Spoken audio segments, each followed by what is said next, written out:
It's a great pleasure to welcome Michael Tait onto the Yes Music podcast today. Hello, Michael. Hello there, and it's indeed a pleasure for me too. That's great. So we want to pick your brains a little bit about your work with Yes over the years, and specifically Tales from Topographic Oceans, because that's what we're working on at the moment. But your connection with Yes stretches pretty much right back to the beginning, doesn't it? What was it that you saw in those young musicians way back in the 60s that drew you to working with them? When I started working for them the first day, I didn't know who they were.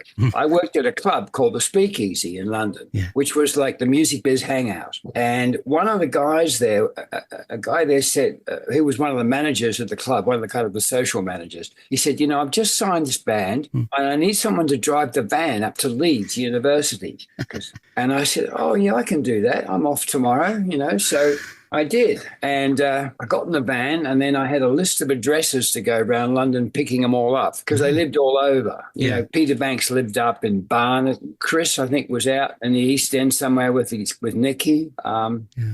Resher and Kensington. So that's what I did. I picked them all up and we drove up to Leeds University. So in those early days, did you ever imagine that one day there would be a fleet of articulated lorries carrying all their equipment and staging around for Yes? We had no idea because none of that stuff had been invented.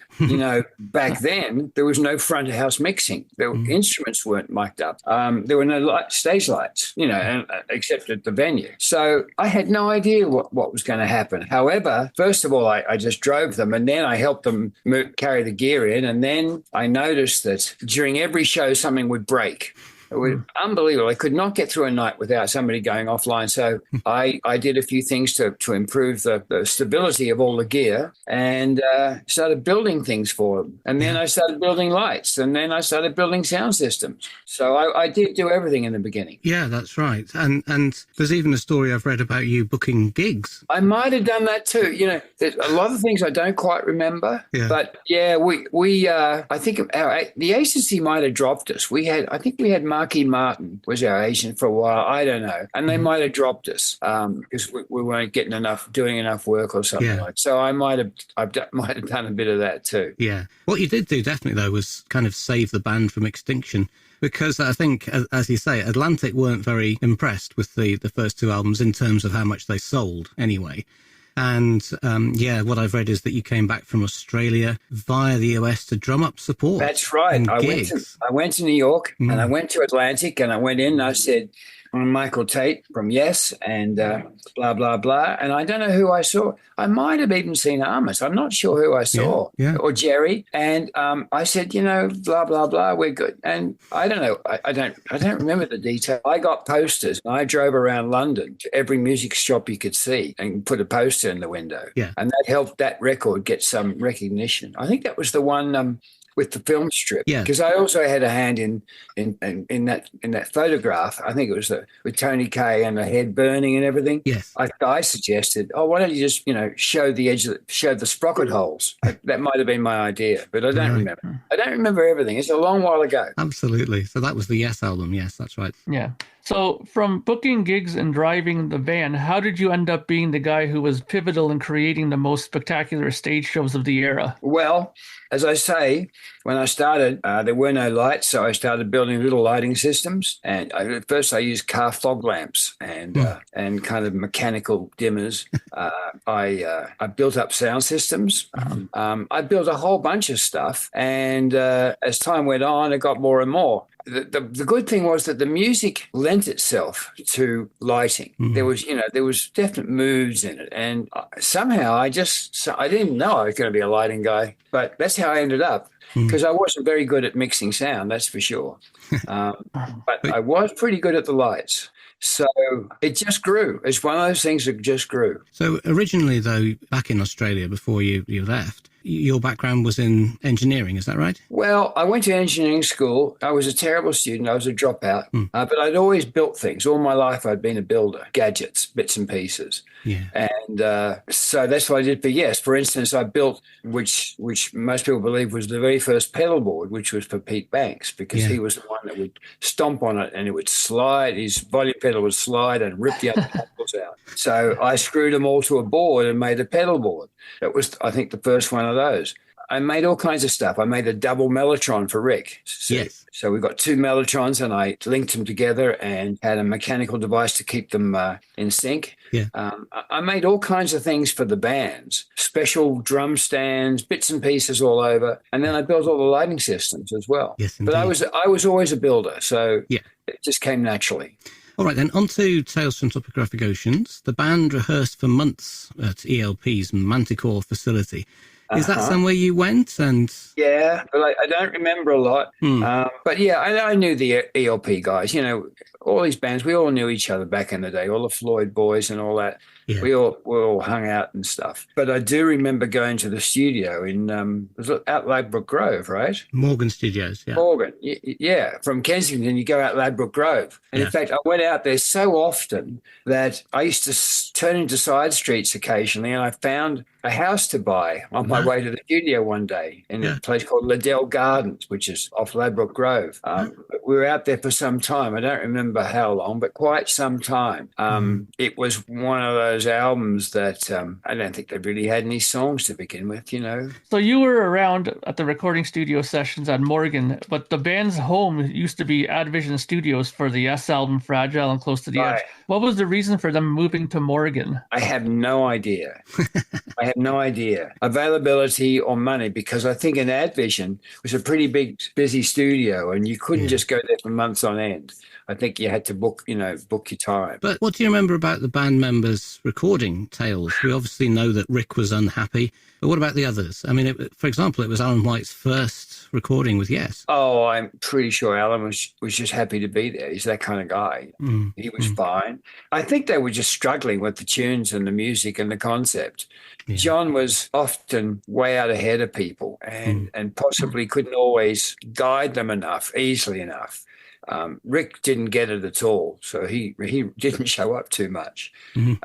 Eddie helped him a lot, but, you know, we used to joke that he'd be cutting up all this 2-inch tape, because then you had to splice by hand. Yeah. And, you know, some people said he was taking too many chemicals, and he would cut and drop tape everywhere and just pick up the nearest piece and splice it on and blah. We never knew what was happening. It was for the crew. It was kind of it was just an amusing scene, because we had to do some stupid things out there. Yeah, well, I mean, it was a long period of recording, and obviously, like you said, Rick wasn't fully committed to it. Do you think, though, that he was already probably thinking further ahead, maybe his own solo stuff, or was it just that the material just wasn't connecting with him? Possibly. And when you say the material wasn't connecting, there was no, you know, they had to make it up as they went along. They walk in. I mean, I remember our first record, we went into the studio, we knew the songs, and then you had to just lay them down like most people did. But the concept of going into a studio kind of with a blank sheet of paper and try and come up with all the music that from then on at 500 pounds an hour or wherever it was crazy. But that's what we did. And I'm not sure, I don't remember what happened at Manticore, whether they got anywhere, whether they had enough material to get started. But it was a bit of a mishmash, I guess. Yeah. So you've already said that you had to do some pretty crazy things in the studio, and we know about the animals, the bales of hay and all that sort of decoration. But one of the ones that I know you do remember is John Anderson's bathroom in the middle of the studio. Tell us about that. Absolutely. Yeah, he said he used to say Accrington, fuck Mickey, blah, blah, blah, blah, blah. Build us a bathroom. And really what he meant was one of those block buildings that have an echo to them, you know, that you'd find in a park or something. But he told me how to do it. Now, let me tell you, John's no engineer.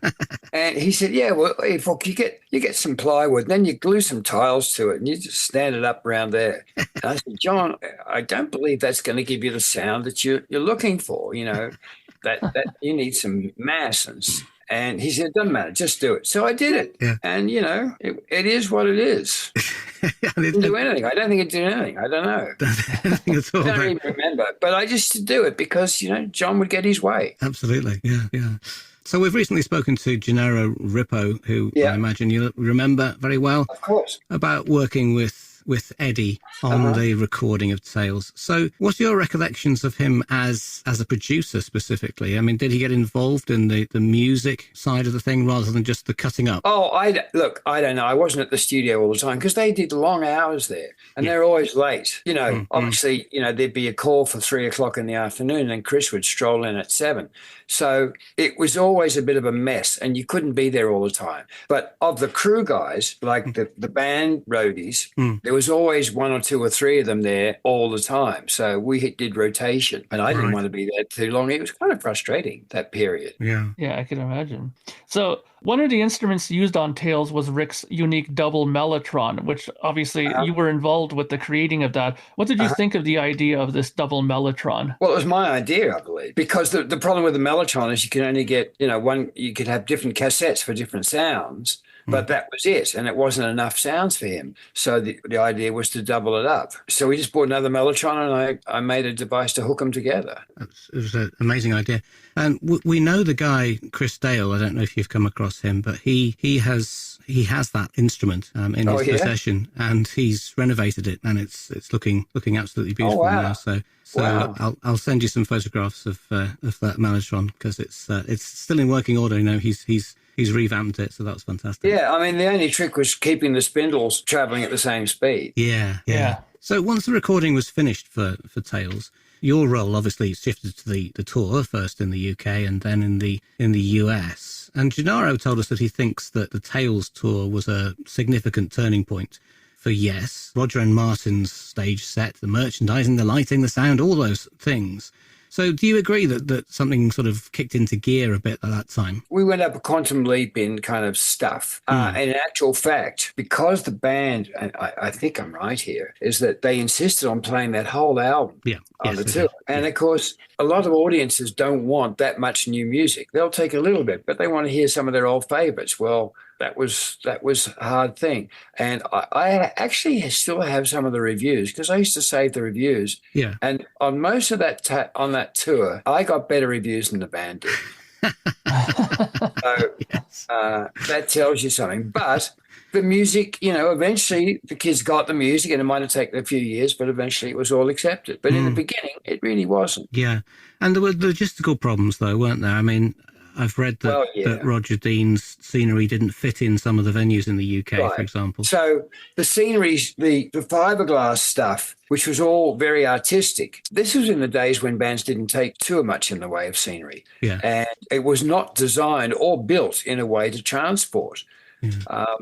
And hence eventually the success of Tait Towers. But we had to fight with that wretched fiberglass into trucks every night. It was a bitch. Yeah. And everything was done on a shoestring. We didn't have a lot of money to spend on that. There was no money spent on packaging. You know, it was manpower that made that work. Eventually, technology caught up with the scenery, and that took a few years before people started designing stuff properly. But this must have been the first time that you did things like putting lights inside the scenery. Well, yeah, there were other bands. ELO had a big lighting rig that looked like a hamburger, that looked like, you know, it was meant to be the spaceship. It looked more like a hamburger. I mean, people had done some big stuff. There were things happening. But, yeah, we were one of the first to do that kind of scenery and put on that kind of show. So you did a lot of work on the staging on the tour, including some of the aspects like Steve Howe's remarkable guitar tree. Did you enjoy having practical challenges like that to come up with like solutions for? Yeah, I mean, that's what I do, is to make gizmos. You know, I built the guitar tree. Then I built the little track that his steel guitar would roll in on, you know, which he still uses to this day. It might be version 2, but it's the same concept because he only plays that steel for a little bit, you know. Yeah. And You and I think it is. Yes. Yeah, but I was building little gizmos all the time. So anything they wanted, they would come to me. I was the go-to guy for Yes for 15 solid years. So just going back to that, the drum canopy that you created, which moved, it sort of opened up like a beetle or something. Oh, yeah. How did that come about then? Was that another one of your ideas that you just thought, let's get in some of this stuff moving? That kind of shell thing was over Alan. Is that what you mean? That's it, yeah. Yeah, that thing. Yeah, I mean, Roger had the idea of that shape and he said, oh, I want it to go like this, but he wouldn't know how to do that. No. So Martin and another guy, and I'll think of his name in a minute, who made that fiberglass stuff. They made out that, and then I made all the metal framework to hold it up and the mechanics to make it open and close. Yeah. And the same with the three-headed Hydra. Yes. You know, I made the lighting frames. Yes. See, I might have made the frames first and put my lights in them, and then they made the fiberglass housing to go around them. Yes. Yeah, so one of the most interesting aspects of the lighting was the images projected onto the sails on the sides of the drum set. Some of them were the symbols from the inside of the gatefold cover of the album, and others seemed a bit more random. What do you remember about that sort of projection system? Well, I did projection for many years, and first I used a fire projector. So it was a strand light that had a wheel in it that you could shine on a backdrop, and it looked like it was on fire. And by today's standards, of course, it was fairly pathetic. But we had various projectors that we'd use, still projectors, carousels, that kind of stuff, and then movie projectors. I mean, eventually, and I can't remember which tour it was, I had a 16 millimeter projector on a dolly that tracked left and right across the stage, projecting a ballet dancer up on the backdrop. That must be, I know I made the film at Elstree right after Star Wars had finished production. So that would indicate kind of what year it was. And do you remember who operated those projections for the Tales tour? My lighting guys. You know, there were various guys over the years. There's a guy called Adam Wildy who's still around in London, does stuff. Yeah. He does Olympic Games stuff, I think, nowadays. It was a rigger. Andrew Barker was another boy of mine back then. Oh, yeah, another kid. Oh, another one who died. So there's a lot of crew that went through over the years, you know. Absolutely, yeah. And they all had a go in it. But I was the one that organised everything. So absolutely. So when we were talking to Gennaro, he also told us about the live equipment you used, sound equipment, and he was in charge of running the tapes, sound effects for things like Close to the Edge, and all that kind of thing. But he also mentioned that you used to tell people about the twin cigarette lighters you built into the kit. What was that? Well, I built my own lighting control boards because you couldn't buy lighting boards. So I by the time I got to the end, I think that was a 60-channel console I built. Crikey, yeah. Because the American way of lighting was to have a lot of lights on one dimmer and only for about 20 different control channels. The English way was to try and separate all your lights. So I had a 60-channel board, and therefore I must have had 120 lights, which in those days was a lot. But on that console, which I built as a wraparound console, I had, and I was a smoker at the time, I had 2 cigarette lighters. Now, why didn't I have just one? Well, I wanted the symmetry in the board. I wanted to look good.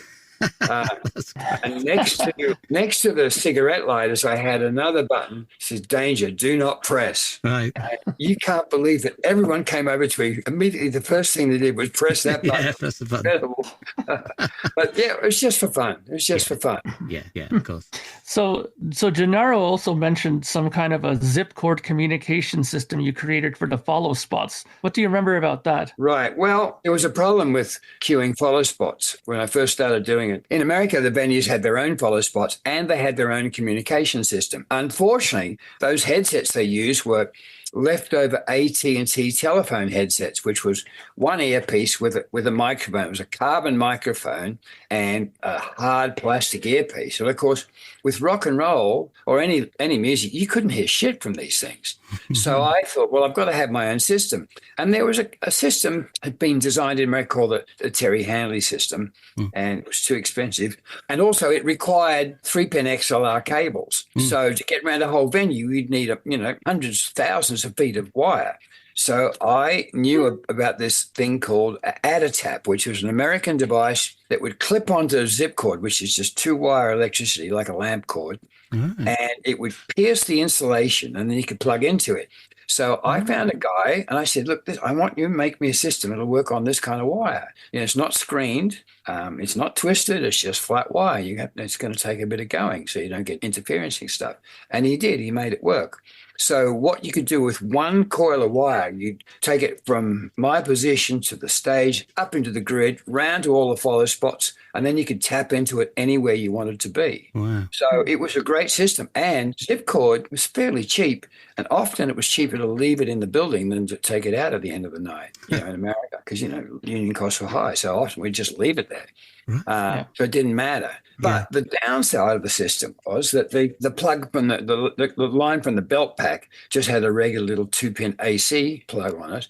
And some idiot follow spot operators would just plug it into an outlet socket and kind of blow the thing to shit. So that happened occasionally. But it was a pretty successful system. I used it for many, many years. Yeah.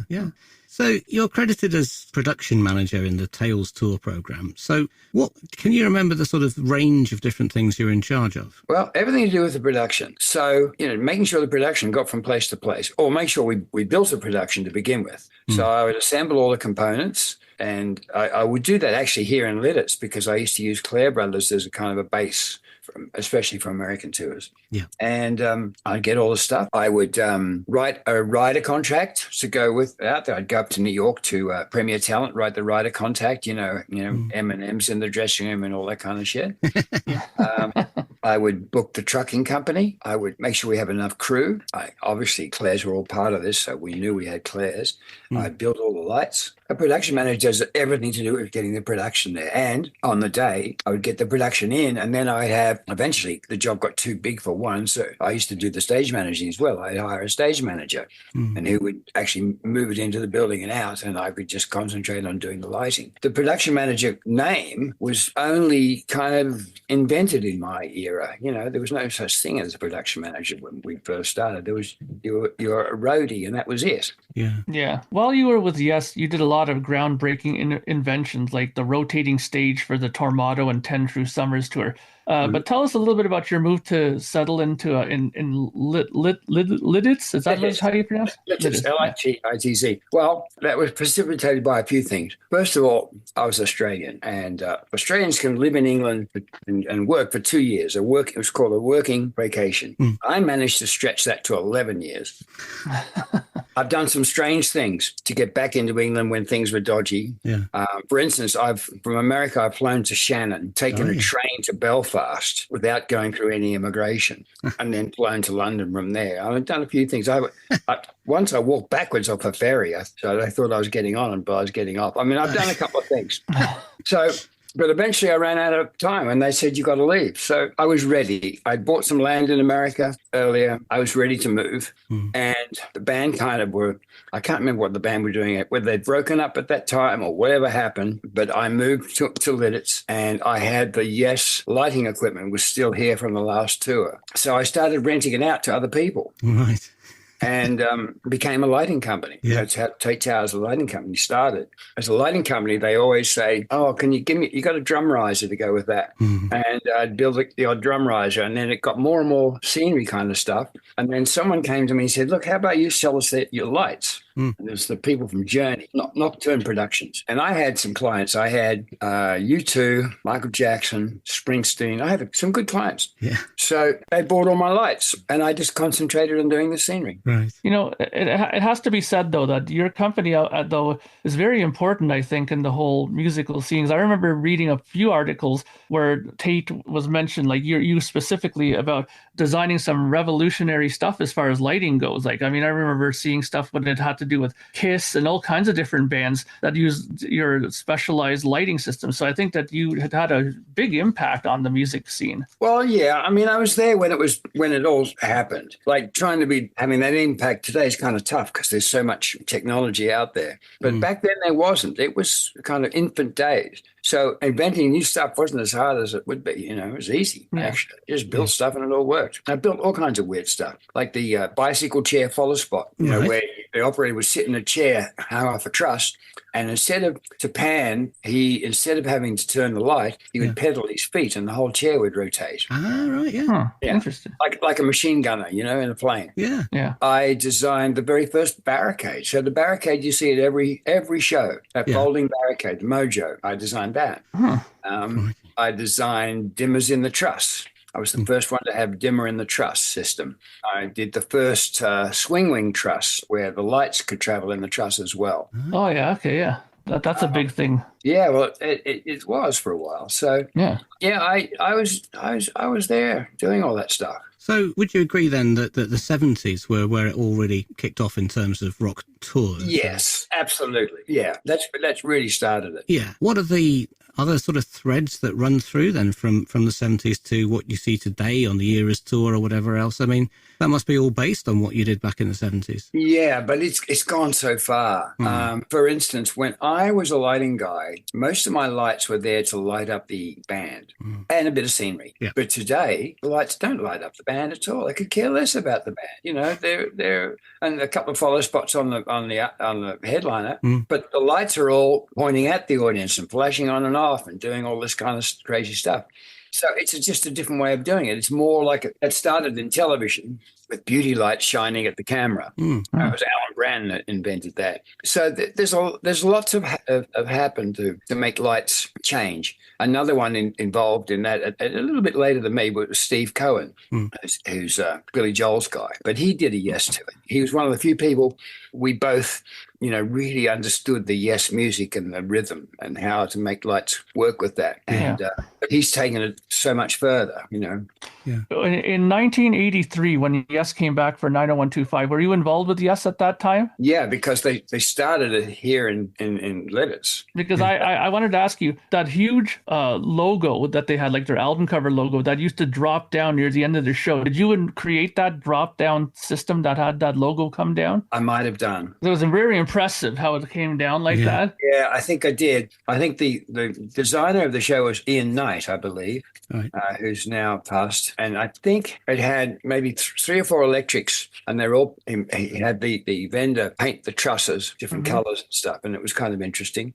But I think I built the sign. But I got to be honest, don't quite remember. But it did start here in Lidditz, I think, and we did shows at F&M or Millersville, just to get going. Yeah, and didn't you have also like a sort of like a rehearsal facility there too? Because I remember seeing a video of Anderson, Bruford, Wakeman Howe rehearsing at a place that you owned, right? That's right. Along with Claire's, Roy Claire and I, best friends, we built a rehearsal studio here in Lidditz, and I forget when it was, but it was early 80s. And the room was about 65 foot square. And when we first did it, it just seemed fine. As I say, U2 were there, Springsteen was there, Yes were there, of course. But within a couple of years, it was too small. Shows got so big. Yeah. Now, of course, in Lidditz, we have Rock Lidditz, which has, the biggest studio on the planet. So, everybody comes here to rehearse now. Yeah. Is it still exciting when you know that Yes are coming to your facility to play? Yeah, I see Steve. Steve and I get along a lot. We talk a lot. His daughter is the same age as my daughter, and they were friends in New York, blah, blah, blah. And, I see Steve all the time. In fact, unfortunately, he's coming here in a couple of weeks, and I'm going to miss him by 2 days because I'll be out of town. Right. But it's always good. And even, well, I didn't say even, but when Rick played his solo tour, he did a show here because I have a little theatre now called Mickey's Black Box, which is like a hobby for me as I'm retired out of Tait. And Rick played a show there, and it was fantastic. It was a great show. He loved it. In fact, last time Yes played there, they had a great show too because the room is very intimate and the sound is great, of course. Yeah. While you had that rehearsal facility there, did you guys ever film bands rehearsing there? Because I know that the Yes one came out, but was there any other material recorded there, like other bands or stuff?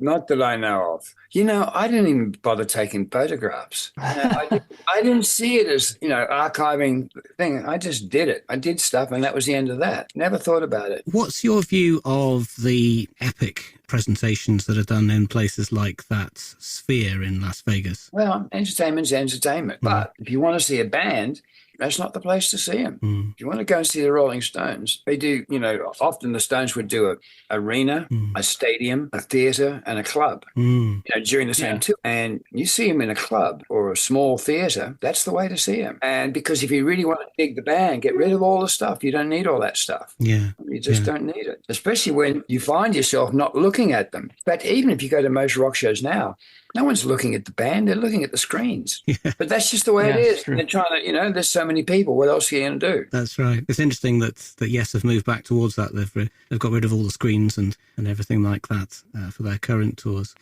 All right. Well, listen, Mickey, thank you so much for coming on to the podcast. It's been an absolute delight to speak to you. And as I say, we will invite you on again very soon, we hope. Great. Well, thank you very much, gentlemen. Hi, this is Alan White from